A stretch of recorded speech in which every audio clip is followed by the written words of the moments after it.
ข่าวอันเชิญ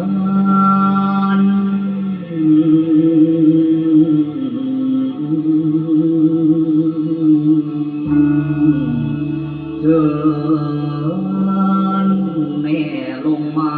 รับเครื่องบวงสรวงนี้เถิ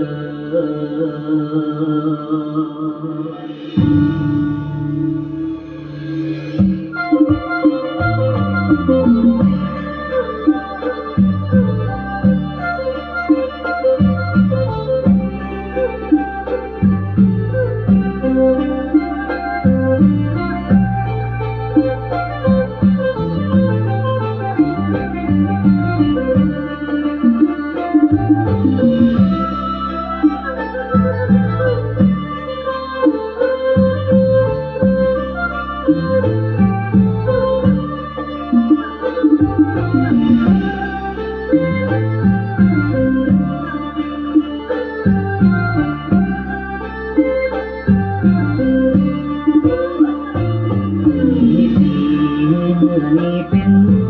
ดีเศรษฐีพญาวังทุกขาวาสิขอเชิญแม่โพธิ์โกแม่โพธิ์ดีแม่ศรีสุดาแม่จันเทวีแม่ข้าวดีตัวพื้นแผ่นฟ้าพวงข้านอมกอมมาสาธุสายขอบคุณ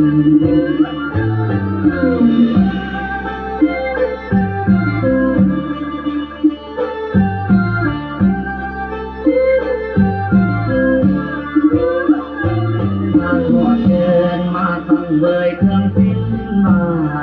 ลูกหลานมาตั้งถวายขออัญเชิญลงมายืนลงมาเล่าลงมาเข้ายังพิธีว่าแล้วกาบัดนี้สิบวงพวงวันธนาเชิญเทพไทยเทวาจงเป็นสักขีในงานก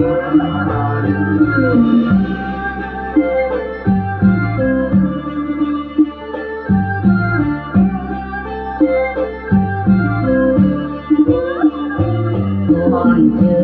ญพระแม่โพธิ์ศพลูกนกย่อมเมื่อขึ้นบายสักการะให้ได้กินได้อยู่เพื่อกินได้เห็นทานเลี้ยงลูกเลี้ยงหลานควันข้าวที่มาเด้อควันเอ้ยเจ้าข้าเอ้ยมาเด้อ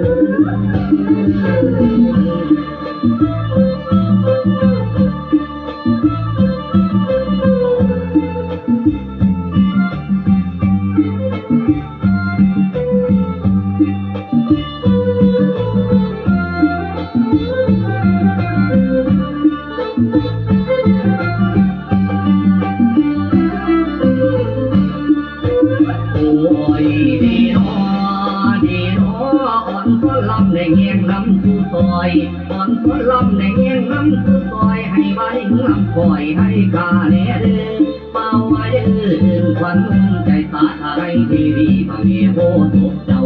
เทวีแก้วแววห้ามสมตาบุงามเพื่อเที่ยวแววห้ามสมตาคนไม่เกินแค่ลาย่อยองสรรเสริญมองเพียตื่นเชิญแม่ลงมาโปรดเสด็จลงมาเอาอย่างตัน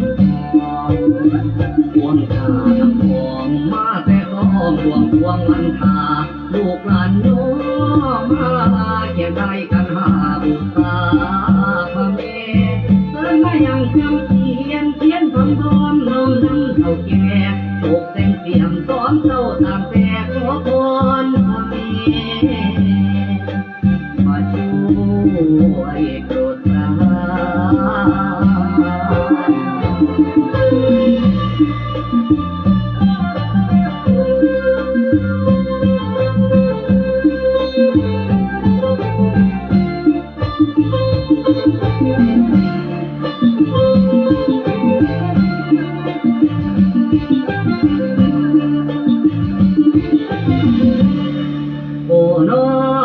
นที่ควรบรบวนเลิศแล้วนอแก้วรัตนาง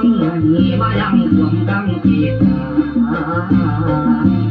บาดนี้สีสวมพรยั่วพรขึ้นมาดวงไม่มาลามงคลแก้วเดียวกาตะวันฝ่ายที่เต็มมาตะการายอคุณให้สมบูรณ์บุญผลดลข้าบูชาองค์พระแม่ใดบารมีน้องตาบูชาหยอคุณให้หนุนนำอยู่เถิด